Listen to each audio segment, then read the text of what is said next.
Hello, fourth graders. So today I'm going to be reading to you a Greek mythology story, and it is the story of Eros and Psyche.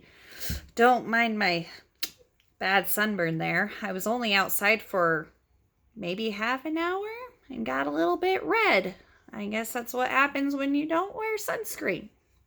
But anywho, so I'm going to read you this story about Eros and Psyche. It is a Greek mythology story. After I get done reading it, you will then go and fill out a Google form and answer the questions that I have for you on there. All right, so let's get started. There were once a king and queen living in an obscure kingdom. They had 3 daughters together.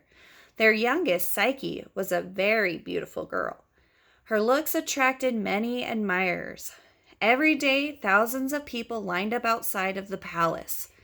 They waited patiently for one thing and one thing only. They wanted to get a glimpse of Psyche. When they at last did, they were all rendered speechless. They wondered how Psyche could be so beautiful. Soon, a rumor began to spread. Many people came to believe that Psyche was actually Aphrodite herself. Aphrodite was the Greek goddess of beauty. For centuries, people visited her temples and worshipped her. Now, because of the rumor, they stopped paying her respect. Looking down from Mount Olympus, Aphrodite found her altars deserted. She was furious. She hated Psyche. For revenge, she asked her son Eros, the god of love, for help. She told him to turn his magical arrows at Psyche. She wanted her to fall in love with a monster. While Aphrodite was plotting against Psyche, the king grew increasingly worried. He saw how popular his daughter was. He noticed how people began treating her like a living goddess. All that attention could upset the deities. He did not want to cross them. He wanted to find his daughter a good husband, but no man had come forward to claim her hand. Everybody thought Psyche was a divine being, so nobody dared to marry her. Desperate for some guidance, the king consulted the oracle of Apollo.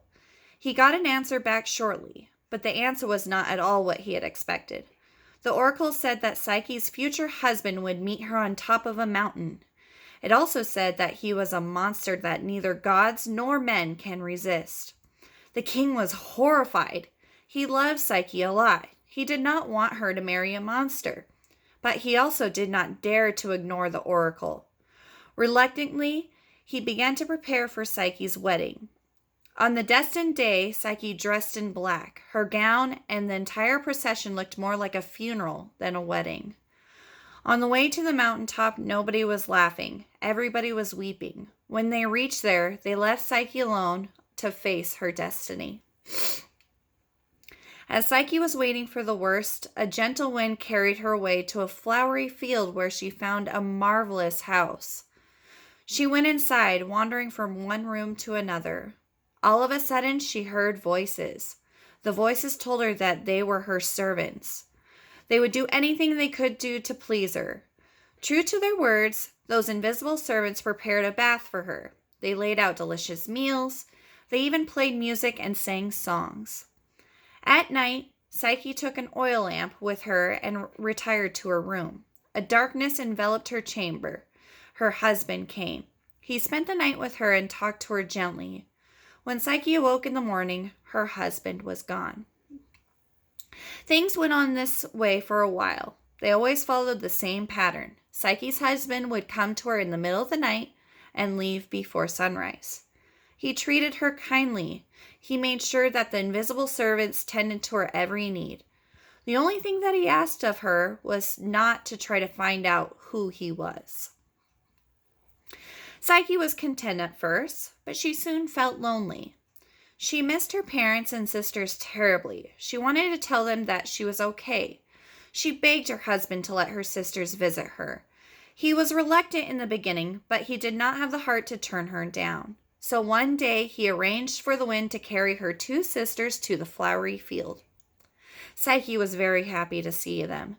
She showed them around the house. She offered them refreshments. When they at last sat down to chat, the two sisters asked her a lot of questions. Psyche answered them the best she could, but she was vague about her husband. She told her sisters that he was a handsome youth. She also told them that he liked to spend his days hunting. When Psyche sensed that the questions were getting personal, she politely ended the reunion. She sent them back with gifts and asked them to give her regards to their parents. When the two sisters returned home, they said not a word to their parents about the reunion. They kept quiet because they envied Psyche. They hated her for her good luck. They wanted her to suffer. On their second visit, the two sisters peppered Psyche with lots of questions again. Poor Psyche was not a good liar. She did not recall what she had said last time. As she struggled for answers, her wicked sisters realized that Psyche had actually never seen her husband. On their third visit, they told their little sister about their speculation. Psyche finally told them the truth. Upon hearing the entire story, the two evil sisters knew exactly what to do to cause trouble. They told Psyche that her husband was a snake. They urged her to find out what he looked like and kill him. Psyche was torn. She loved her husband a lot. She did not want to betray him, but the idea that she was married to a snake terrified her. At last, she decided to follow her sister's advice. That night, after her husband fell asleep, she quietly got out of the bed. She held a knife in one hand and an oil lamp in the other.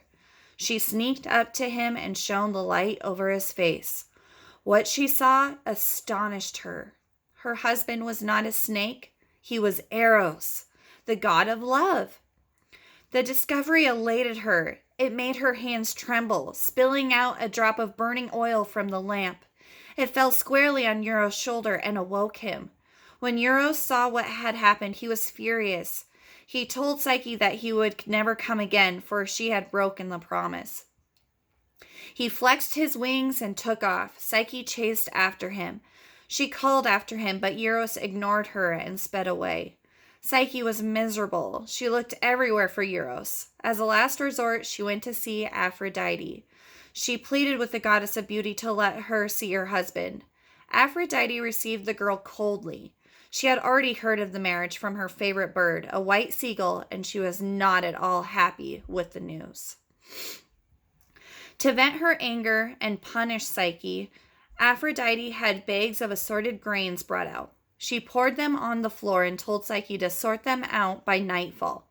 Psyche was in despair. There was no way she could finish the task in time.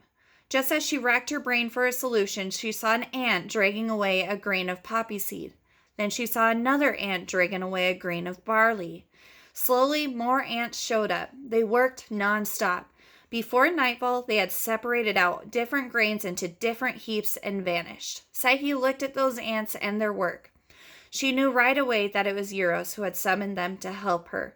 She was grateful to her husband, and she was glad that he had not forgotten her. When Aphrodite returned to her temple and saw the task completed, she was mad. She knew that her son was helping Psyche, so she decided to give the poor girl another challenge. She told Psyche to collect some golden wool from the sheep across the river.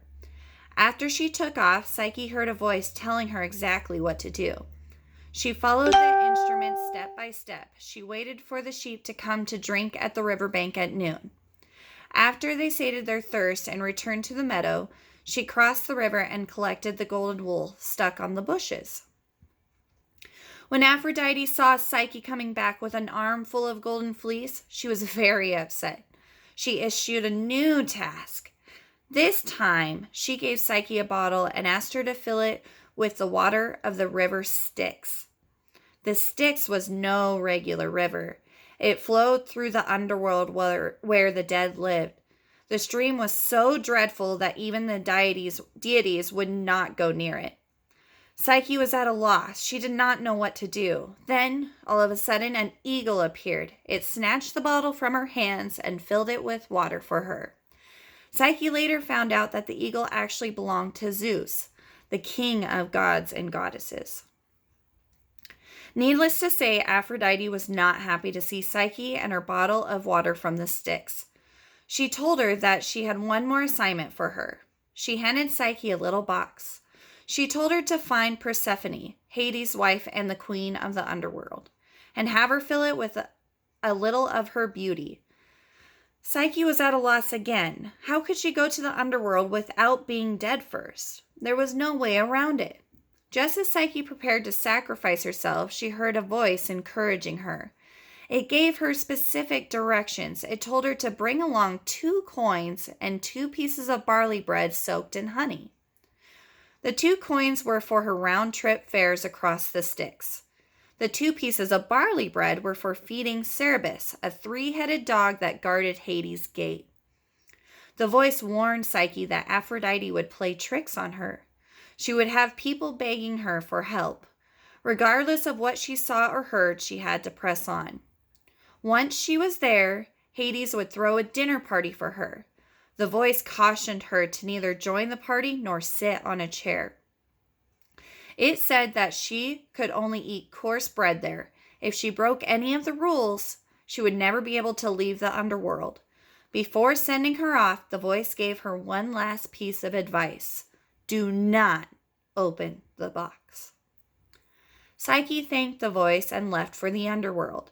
Now, knowing exactly what to do and what to expect, she was able to enter Hades' palace and complete the job. On her way back to Aphrodite's temple, she grew curious about the box. She wanted to take a bit of the beauty from it so she would look even more beautiful for Eros.